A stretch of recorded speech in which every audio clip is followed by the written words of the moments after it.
Bonjour. Le texte proposé par la fiche à l'écoute du texte pour cette semaine de l'école du sabbat est Jean 9, versets 1 à 41.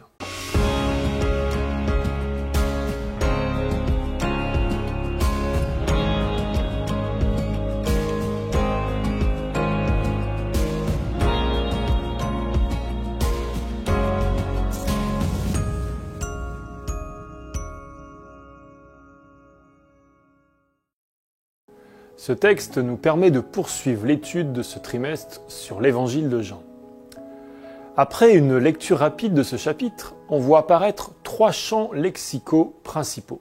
Voir, avec les mots aveugle, ouvrir les yeux, voir, recouvrer la vue, contempler. Ensuite, savoir. Et enfin, péché, tel que pécheur, péché et le verbe pécher. Le début du texte pose un problème théologique.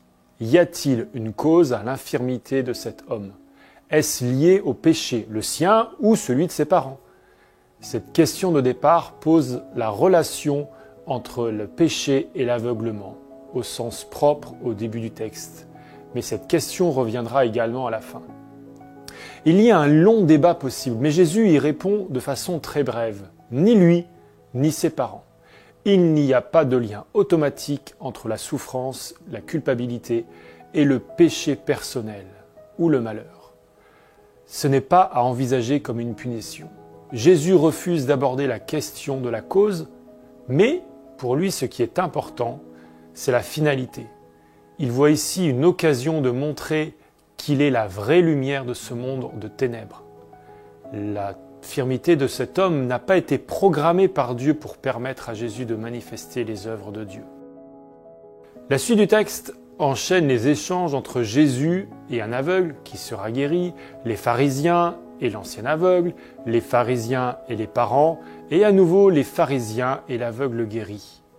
Enfin, à nouveau Jésus, pour finir avec Jésus et les pharisiens. Cette succession nous amène jusqu'à l'interpellation de Jésus aux pharisiens. À noter que toutes ces étapes nous montrent le cheminement de l'aveugle qui, de sa guérison, arrivera à mettre sa foi en Jésus parce qu'il va voir Jésus. C'est d'ailleurs ce thème de voir qui revient en conclusion avec cette parole de Jésus, afin que ceux qui ne voient pas voient et que ceux qui voient deviennent aveugles. En quelque sorte, ce sont les pharisiens qui, par leur aveuglement, alors qu'ils pensent voir et savoir, sont dans le péché. Et cet homme, pourtant aveugle, a pu voir et savoir qui est Jésus et mettre sa foi en lui.